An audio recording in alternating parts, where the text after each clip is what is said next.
Hello students मु बादल sir स्वागत करुच्ची तुम मानकर प्रिय एप्लिकेशन रेन ऑफ बायोलॉजी को बड़ा थंबनेल देखि तुम जानी पारथिबो आज आमे कोन डिस्कशंस करिया को जाउचे तथापि तुम मानकु कहि रखे लेक्चर कहा पई जो पिला माने +3 एडमिशन नैचो जूलॉजी ऑनर्स रे अकॉर्डिंग टू एनईपी एवं जदि तुम मानकर थर्ड सेमिस्टर होई थाए तबे तुम मानक पई ये लेक्चर एप्लीकेबल यस और नो कारण तुम माने समस्त जानिचो जूलॉजी ऑनर्स थर्ड सेमिस्टर रे तुम मानकु तीनोटी कोर पढ़िया को पड़िबो गोटे ला कोर 5 कोर 6 आ कोर 7 अबिका मु तुम मानकु कोन पढौची core 7 that is fundamentals of biochemistry बा सिंपली तुम माने ताकू बायोकेमिस्ट्री कहि थाओ एवं एई बायोकेमिस्ट्री रो एटा होची लेक्चर नंबर 81 ऑलरेडी आमे 80टा लेक्चर अपलोड कर देइचे जदि तुम माने न देखिचो एप्लीकेशंस रे सीक्वेंशियल मैनर रे दे दिया जाईची रेन ऑफ बायोलॉजी एप्लीकेशंस रे तमे इजीली डाउनलोड करी देखि परिबो यस और नो अच्छा आजिरो 81 नंबर लेक्चर रे गोटे कॉन्सेप्चुअल लेक्चर रहिबो एंजाइम ऊपर एवं एंजाइम रे एटा होची पार्ट 7 ऑलरेडी 6टा पार्ट तुम मानकु एंजाइम रो देई सरलानी ताकू देखि दियो देखिबो एंजाइम रो कांसेप्ट तुम मानकु किछि लागिबो नाही यस और नो अच्छा वर्तमान एंजाइम रो आज हमें देखि परथबो एटा होची तुम मानकर यूनिट 4 सिलेबस कोन फंडामेंटल्स ऑफ बायोकेमिस्ट्री रो एवं ए यूनिट 4 रे आज हम देखिबा कोन देखिबा ना आज हमें पार्ट मन रखिबो आज हमें पार्ट 7 देखिबा आर होना नाही ऑलरेडी मु 6टा पार्ट तुम मानकु डिस्कशन कर देइची ताको आगो देखि दियो जाई केला बारंबार कहूची देखि देले कोन होबो तमे एक्चुअली बुझी परिबो सीक्वेंशियल मैनर रे सब दिन पढ़ले जानि परिबो हला अच्छा आजिरो एंजाइम पार्ट 7 रे कोन डिस्कशंस करिबा देखो मु तुम मानकु पढैथिली एंजाइम कोन कहि दिथिल तुम मानकु हला एंजाइम सर प्रोटीन एकता भी तुम मानकु कहिची तो देखो एंजाइम रे जनरली प्रोटीन पार्ट थाए आउ किसी नॉन प्रोटीन पार्ट थाए मन रखियो खाली प्रोटीन पार्ट जदि एंजाइम हबो ताले से प्रॉपर्ली काम करिवो नाही मन रखियो जो एंजाइम रे जो एक्टिविटी केवल प्रोटीन पार्ट को लेकिन तमे कहो सर कोन कहउछन किछि बुझा पड़नी देखो जदि एंजाइम गोटे कार हुए जदि एंजाइम गोटे कोन हुए कार हुए ताले नॉन प्रोटीन पार्ट अरे एंजाइम ता तो प्रोटीन ना एवं कौन कहली एंजाइम भितर दुईटी पार्ट थाए किछि प्रोटीन पार्ट थाए किछि नॉन प्रोटीन पार्ट थाए खाली प्रोटीन पार्टटा बा जोडा हम खाली एंजाइम कहूचे सेडा प्रॉपर्ली काम करिवनी बिना नॉन प्रोटीन पार्ट बिना तमे कहो सर केमती जेमती जदी गोटे प्रोटीन पार्ट जदी एंजाइमटा तुमरो गोटे कार हुए ताले चाबी किए हबो नॉन प्रोटीन पार्ट आ जहा को कहंती को फैक्टर कौन कहंती को फैक्टर तो हमें एथुर बुझी परिबा जे गोटे एंजाइम रो दुईटी पार्ट थाए गोटेला प्रोटीन पार्ट आ गोटेला non protein part protein part को कौन कहती कहलो आपो एंजाइम कौन कहती आपो एंजाइम आप हो एंजाइम अर्थ ये एक्चुअली एंजाइम आप हो एंजाइम अरे होना ना यार तो ये हूँ प्रोटीन पार्ट जोटा कि एक्चुअली एंजाइम किंतु किसी नॉन प्रोटीन पार्ट निहाती रूपे दरकार एंजाइम रो कैटालिटिक एक्टिविटी मतलब एंजाइम जो काम करुची से काम करने सकाशे करने ताकू ये नॉन प्रोटीन पार्ट दरकार एवं एंजाइम रे थिबा ये नॉन प्रोटीन पार्ट को कौन कहती कोफैक्टर कौन कहती कोफैक्टर तो जदि आम कोफैक्टर को चाबी कहवा ताले आपो एंजाइम को आम गोटे कार कहवा तुम जानिच कार चाबी बिना अधा कारण चाबी ना कार तो चलई हेबनी बुझीपार ना बुझीपार तो एथुर आम क्लीयरली बुझीपारे तो आपो एंजाइम प्लस कोफैक्टर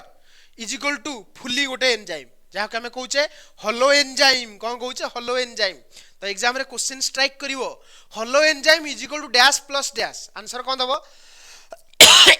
आपो एंजाइम प्लस कोफैक्टर कौन कहली apoenzyme plus cofactor is equal to holoenzyme बुझी पाइले ना बुझी पाइलनी कौन कहली आउ थरे कहूची गोटे प्रोटीन गोटे एंजाइम रो केतरा पार्ट था दीटा पार्ट गोटे प्रोटीन पार्ट जहाँ को आम कहले आपो एंजाइम आ गोटेला नॉन प्रोटीन पार्ट जहाँ को आम कहले कोफैक्टर बुझीपार ना नहीं apoenzyme plus cofactor is equal to holoenzyme question पचारछि आगुरु बहुत एग्जाम रे क्वेश्चन पचारछि तुम जानिछो मेडिकल एंट्रांस रो फेवरेट क्वेश्चन एटा holoenzyme is equal to apoenzyme plus cofactor तो बिना कोफैक्टर बा बिना नॉन प्रोटीन पार्ट बिना प्रोटीन पार्ट जहाँ को हम कहूँ आपो एंजाइम केबे भी फंक्शनल प्रॉपर्ली करि परिबो नाही तो सेति में देखो गोटे पॉइंट लिखिला enzyme lost its catalytic activity if cofactor has remove जदि एंजाइम रे तुम कोफैक्टर को काढी दबो ताले एंजाइम रो कैटालिटिक एक्टिविटी रहिबो नाही वर्तमान हमर चिंता जे कोफैक्टर कोन कोफैक्टर बेटा नॉन प्रोटीन पार्ट प्रोटीन को छाड़ देला जहार ला तक हम कहबा नॉन प्रोटीन पार्ट आ नॉन प्रोटीन पार्ट रो एक्चुअली तीनोटी डिवीजन करा हिच तुम सर कोन कोन देखो गोटे ला प्रोस्थेटिक ग्रुप, आउ गोटे ला coenzyme,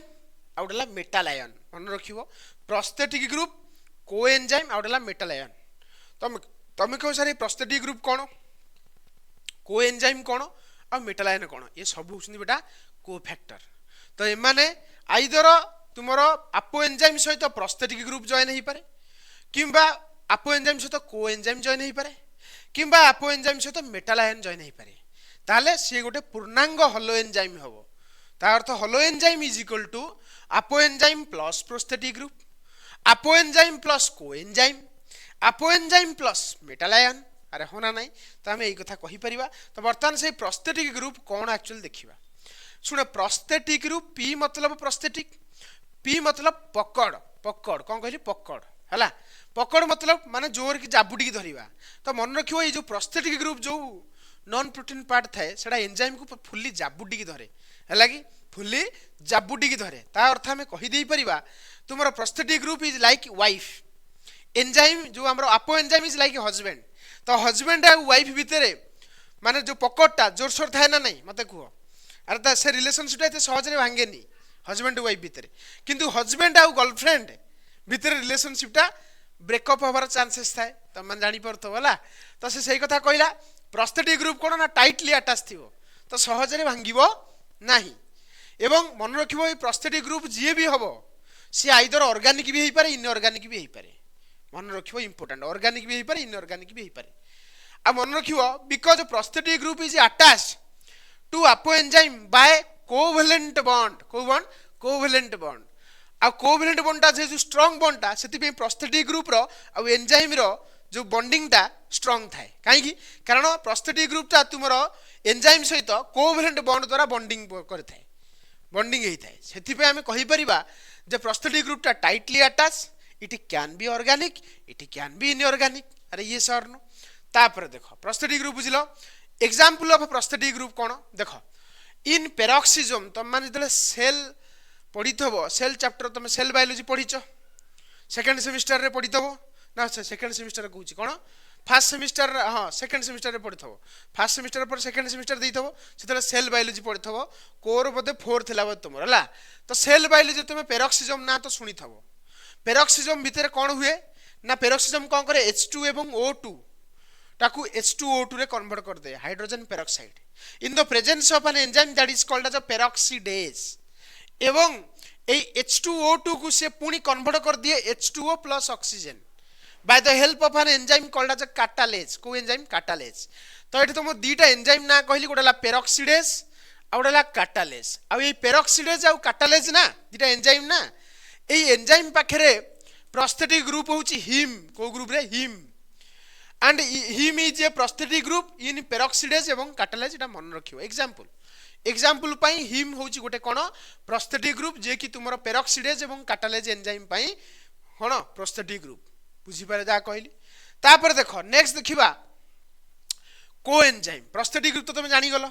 P for পকड़, P for তুমি জানি পড়থবো হলা স্ট্রংলি বন্ডিং थाए। किंतु को एंजाइम कौन कहले गर्लफ्रेंड भाया एंजाइम जब तुम कौन हुए बॉयफ्रेंड हुए ताले गर्लफ्रेंड तार किए को एंजाइम ता अर्थ ब्रेकअप होबार चांस अछि। तो सेति पे एठे ट्रांजिएंटली अटैच थिबो मतलब लूजली अटैच थिबो अटैचमेंट आते स्ट्रांग हेन थबो हला। आ मन रखिबो को एंजाइम ऑलवेज ऑर्गेनिक किंतु प्रोस्थेटिक ग्रुप कौन थिला may be organic may be inorganic. तो को एंजाइम ऑलवेज ऑर्गेनिक हेतिबो एवं को एंजाइम रो अपो एंजाइम सहित कहीं बॉन्ड एते स्ट्रांग नुह बा ट्रांजिएंटली बाउंड बाइंड बाइंड कहीं होता है कारण ता भितर को बॉन्डिंग थाए हाइड्रोजन बॉन्ड थाए। आ तुम मान जानिच हाइड्रोजन बॉन्ड होची वीक बॉन्ड। तो से सही कथा कहला जे को एंजाइम तुमर अपो एंजाइम सहित एते टाइटली बाउंड नथिबो। एवं ए को एंजाइम रे एग्जांपल मन रखिबो गोटे प्रकार विटामिन जहा के हम कहूचे विटामिन B3 हला जहा के हम नियासिन कहूचे, विटामिन B2 जहा के हम कहूचे राइबोफ्लाविन। ए जो नियासिन कहले जहा हम विटामिन B3 कहले विटामिन B3 आ विटामिन B2। विटामिन B3 होची गोटे कोन coenzyme for NAD nicotinamide adenine dinucleotide होना नाही। सेमती तुमरो राइबोफ्लाविन जहा हम कहले विटामिन B2 एटा तुमरो कोएंजाइम कहा पई कहले FAD कहा पई FAD हला फ्लाविन एडेनाइन डाइन्यूक्लियोटाइड मन रखियो हला। तापर देखो एई कथा से लिखिला कोएंजाइम आर जनरली विटामिन्स मन रखियो ए जगह जो कोएंजाइम देखैछि एना जनरली विटामिन आ नॉर्मली कोएंजाइम विटामिन भी जनरली हितांती बुझी पले जा कहली एवं एमाने सब ट्रांजिएंटली बाइंड हितांती का सहित अपोएंजाइम सहित बुझी हला जा कहली तापर जीवा मेटल आयन विषय मते किछि कहबार नै मेटल तो जानिछो मेटल आयन आयनिक फॉर्मेट रे थिबो देखो metal attach to enzyme normally metal रो अटैचमेंट थाए देखो जिंक इज प्रेजेंट जिंक गोटे मेटल ना नहीं कोथेर थाए एग्जांपल मन रखि दबो कार्बोक्सी पेप्टाइडेज कार्बोनिक एनाहाइड्रेज ए दिटा जाको एंजाइम ए एंजाइम पई तुमरो मेटल आयन किए ना जिंक घोसी खाली एतिकी मन रख बेसी आगु जाओनी ये होची कथा बुझी पारे जा कहली तो मु भाबुची तुम माने समस्ते आज कौन बुझी पार्थिबो holoenzyme is equal to apoenzyme plus cofactor may be prosthetic group may be apoenzyme sorry हमर कोन कोएंजाइम और मे बी मेटल आयन बुझेला जा कहली तो भाबुची तुम समस्त आज लेक्चर को एंजॉय करथबो जदि लेक्चर भल लागिची ताले तुम माने प्रॉपर्ली कोन करिवो ना यूट्यूब चैनल को सब्सक्राइब करिवो तुम माने कहूची काहे कि सेतरे बहुत किछि नोटिफिकेशन आसुची क्लास रो रहना नै द्वितीय कथा तुम माने यार नोट्स तुम मान तो पाई जथबो एप्लीकेशन रे पाई जीवो रेनो बायोलॉजी एप्लीकेशन रे एवं रेनो बायोलॉजी एप्लीकेशंस टाकू सबले पाखे रखि दबो काहे कि बेले बेले मु तुम मानु नोटिफिकेशन सेतर देबी बहुत सारा नोट्स भी तुम मानु सेतर प्रोवाइड कर दिया जीवो जहार लेक्चर तुमरो यूट्यूब रे भी हेइ नथबो सेतर भी प्रोवाइड करा जीवो हला रहिली नेक्स्ट लेक्चर रे देखाबा नेक्स्ट लेक्चर रे तुमरो एंजाइम रो लास्ट क्लास रहिबो कहारो कांसेप्ट रो तापर थ्योरेटिकल पार्ट हमें चलेबा आ इजी लागियो पूरा लागियो जेंति हमें गप्प सुनुचु काहे कि कांसेप्ट पार्ट तुमरो स्ट्रांग हेला हला रहिली नेक्स्ट क्लास रे देखाबा।